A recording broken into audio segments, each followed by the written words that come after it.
আজকের ব্লগ ভিডিওতে আপনাদের সবাইকে স্বাগত জানাচ্ছি। ঝোল করা হয়েছে, এই যে দেখুন।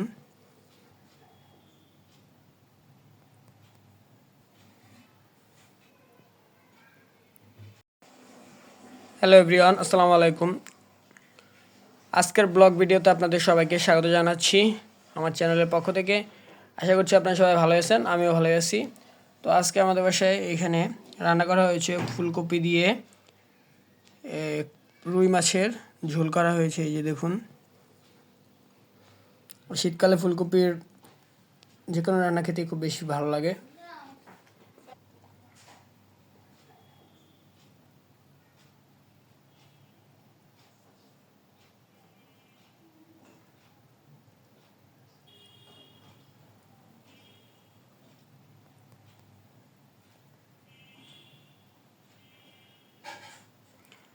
আর সাথে এখানে শীতকালীন সব সবজি দিয়ে একটা চচ্চড়ির মতো করা হয়েছে, এই যে দেখুন।